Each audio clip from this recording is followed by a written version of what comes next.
가볼게요. 요즘 민주당이 전당대회에 이재명 대표 연임한다니까 뭐 국민의힘은 뭐 배신자론 해가지고 한동훈, 원희룡, 뭐 나경원 싸우고 이러는 것만 보여주던데 나는 민주당이 오히려 더 행복한 고민입니다. 네. 오히려 누굴 뽑아야 되냐라고 이제 엄청 고민하고 그걸 서로 의견 교환하고 이러더라고요. 일단 일정을 보여드리겠습니다. 민주 전당대회 지금 이제 전국 당원대회로 바뀌는 거죠. 출마자 예비 후보 등록이 9일 10일이에요. 9일 10일. 예비 후보 등록이 9일 10일이라서 최근에 이제 그 기자회견들이 많아지는 이유가 다음 주 수요일, 화요일 수요일이 등록일이고 그리고 며칠 지나서 그 주 14일 날이 예비 경선일인데 뭐냐면 너무 많이 출마를 하면 컷오프를 시키는 거죠. 근데 어제도 말씀드렸지만 컷오프를 예전에는 중앙위원회에서 일방적으로 했는데 네. 지금은 당원들 50% 반영됩니다. 이게 정말 큰 변화인 것 같습니다. 그동안은 중앙위원회에서 그 컷오프된 의원들 중에 저희 당원들을 좋아하는 의원들이 꽤 있었거든요. 그래서 왜 이거를 중앙위 의원 100%로 다 해야 되는지에 대해서 비판이 좀 많이 있었는데 여기 50%는 반영이 된다라는 게 정말 고무적인 일입니다. 그때는 사실 그 중앙위원이 한 800명 정도밖에 안 돼요. 그러니까 지역위원장, 뭐 시도지사 뭐 등등 그게 선출된 부분 플러스 알파인데 뭐 그 당시 이제 컷오프 된 분들도 이유를 모르겠다 이런 이야기가 있었긴 했습니다. 그래서 당원 주권 시대가 조금씩 열어가고 있다라는 게 의미가 있죠. 이게 민주당 기득권이라고 하는 거는 그 실체가 사실 불분명하죠. 근데 기득권의 의미는 뭐냐면 내가 이미 이 당에서 뭐 국회의원도 하고 있거나 시도지사 뭐 기초단체장을 하고 있거나 또는 지역위원장을 하고 있거나 그러면 내 울타리를 지키려고 하는 심리가 있는 거예요. 그러면 개혁적인 사람, 뭔가 좀 튀는 사람에 대한 본능적인 거부감이 있어요. 맞습니다.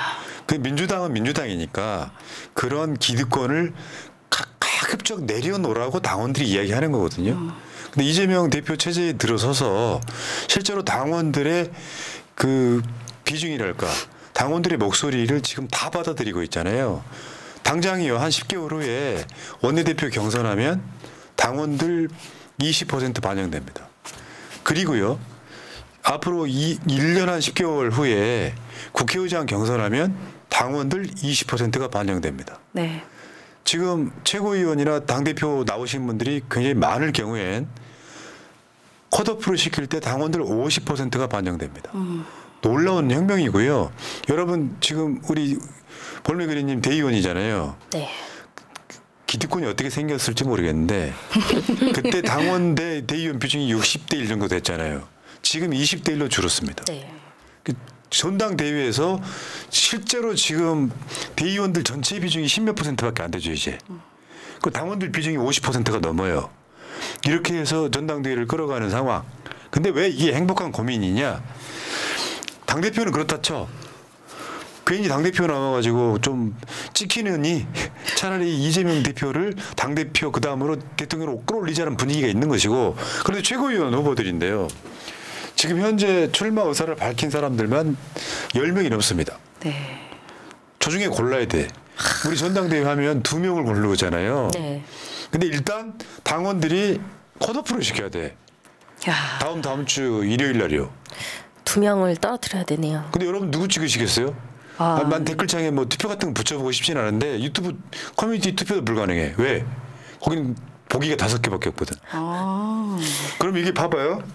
강선우, 김병주, 한준호, 정봉주, 김지호, 김민석, 전현희, 민영배, 이성윤, 이현주인데 특별히 예정해서 저렇게 크게 그저 오른쪽 3명을 크게 만든 게 아니라 사진이 왜 그러냐면 언론에 나온 리스트에다가 새날이 다시 여기다가 입혔기 때문에 그런 거니까 이해하시고요.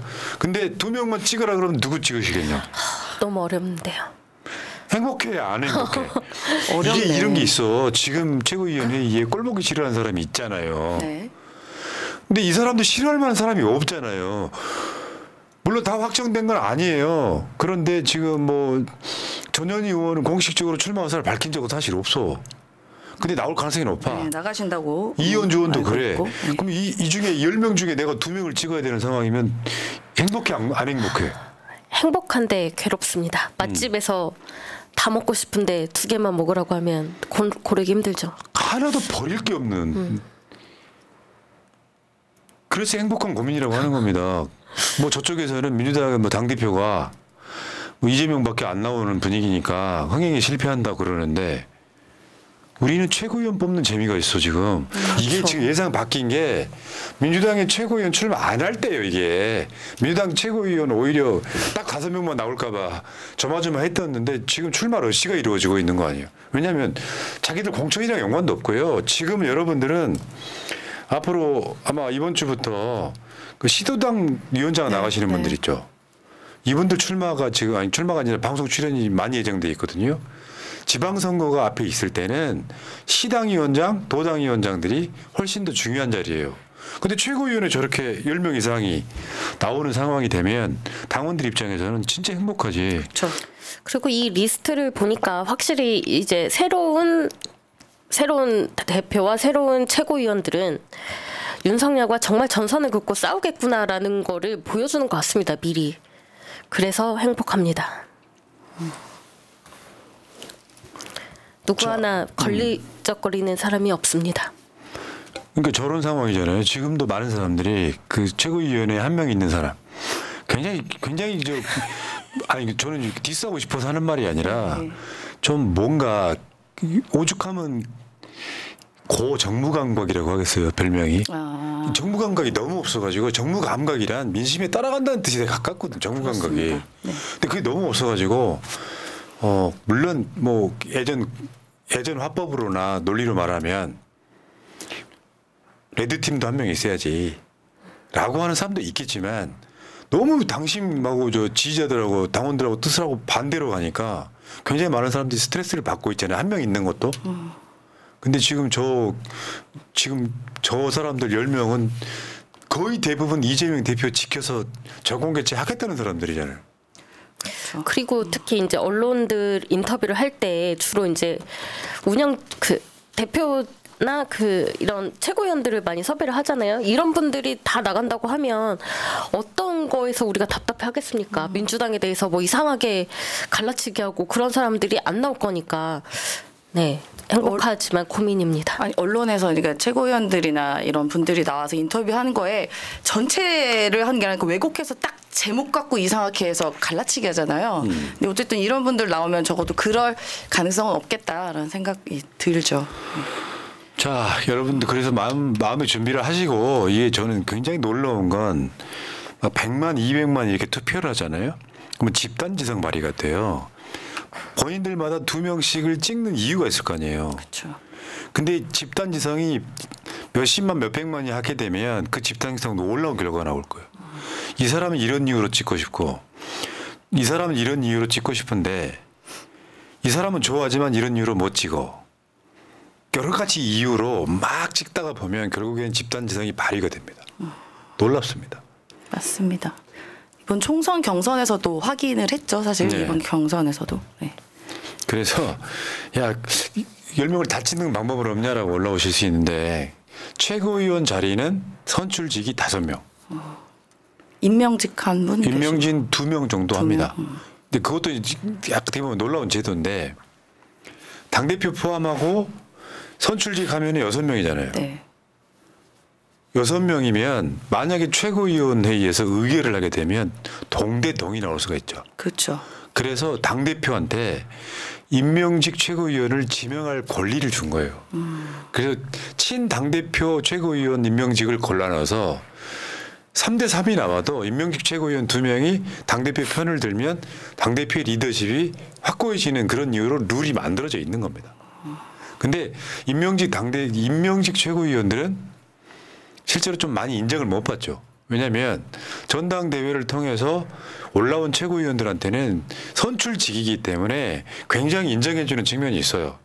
근데 이 집단지성은 여러 이유로 난 누가 좋아 하겠지만 저는 사실 순위는 대충 머릿속에 들어있어요. 그건 집단지성이 발휘되는 거거든요.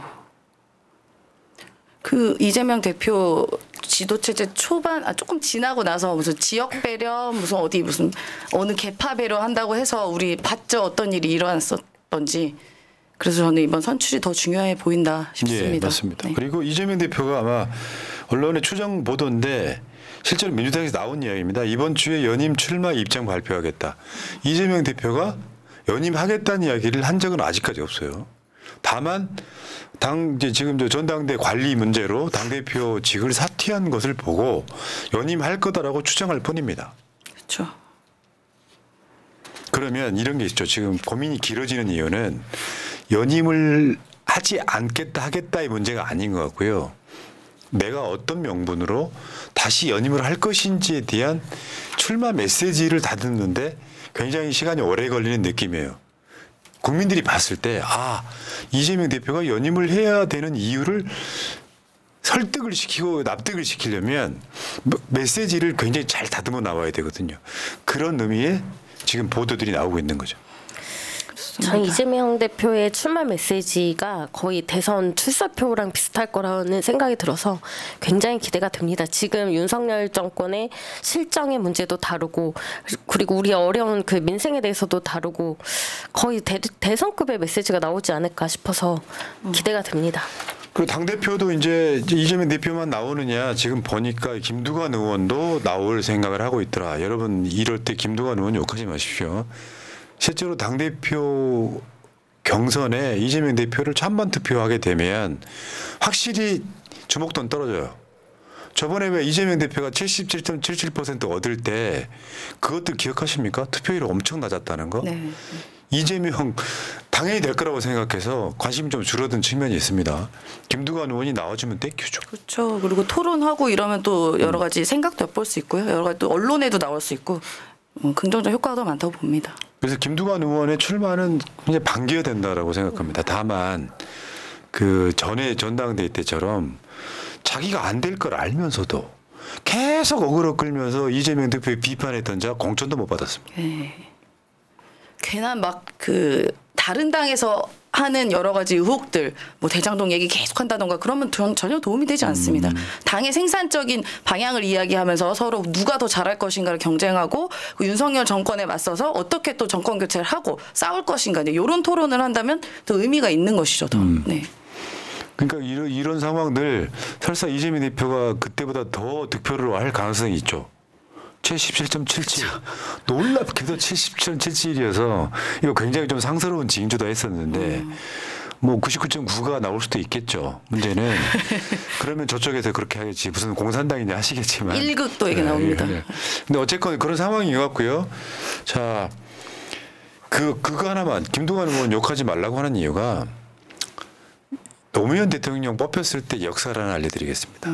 대부분 아시는 이야기인데 처음에 김대중 대통령 그 다음에 대통령이잖아요. 근데 그 당시 이제 대세론이 누구였냐면은 이인재.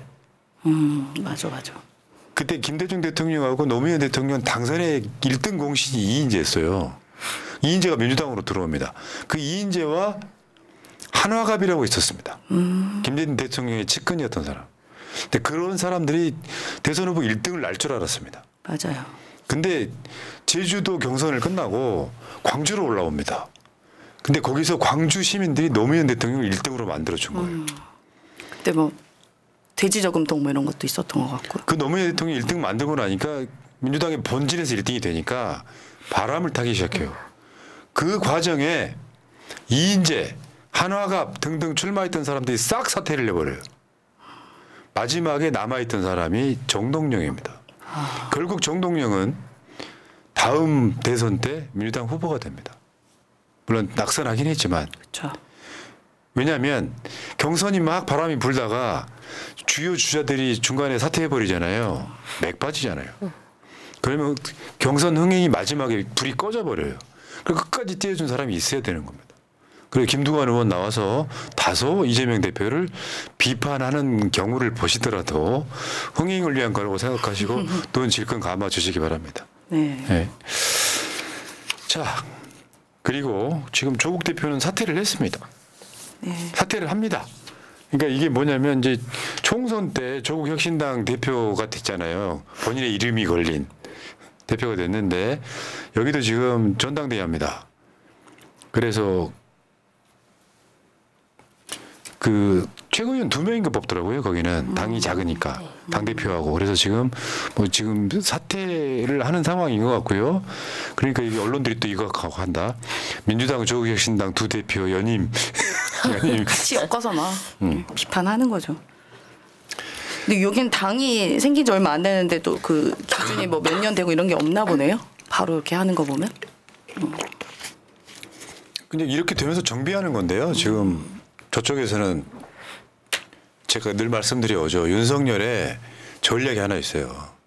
어떻게든지 이재명 대표 대선 출마 못하게 해놓고 그 조국 혁신당 대표 조국 대표는 대법원에서 유죄 확정 판결 시켜놓고 두 사람 발 묶은 다음에 자기네들이 대선에서 이기고 나는 처벌받지 않겠다. 그 분위기로 갈 거다. 쉽게 되겠어요? 그 전에 탄핵되는데? 그럼요. 이재명 대표요. 어떤 건이라도 대법원의 확정 판결을 날려면 윤석열 임기 이후에요. 걱정 안 하셔도 돼요. 뭐 그들이 뭐 9월이니 10월이니 시나리오이니라고 얘기하지만 그런 거 흔들리시지 않으셔도 될 것 같습니다. 예. 자, 여기까지 하시고요. 마우스님인가요? 범인 중에 범인인데 최고위원 후보들이 다 알만한 사람들인 게 참 민주당이 열심히 됐구나 싶습니다. 그러니까요. 존재감 없는 사람 나오면 좀 이상합니다. 그렇죠. 정천재 하루강아지님, 국힘당과 용산 이렇게 임기 마치고 민주당 지금처럼 해주면 다음 총선 민주당 단독 200석 예상해 봅니다. 맞죠? 제가 늘상 계속 해왔던 얘기이기도 합니다. 윤석열을 끝으로 대한민국 소위 수구 보수 정당은 몇십 년 동안 집권 못할 가능성이 매우 높습니다. 네. 총선도 그렇고요. 예, 왜냐하면 저쪽에 사람이 안 들어갈 가능성도 있고 박근혜 윤석열 연속 탄핵 맞는다고 생각해 보세요. 대한민국 수구 세력은 거의 괴멸에 가까울 겁니다. 여기까지 하겠습니다.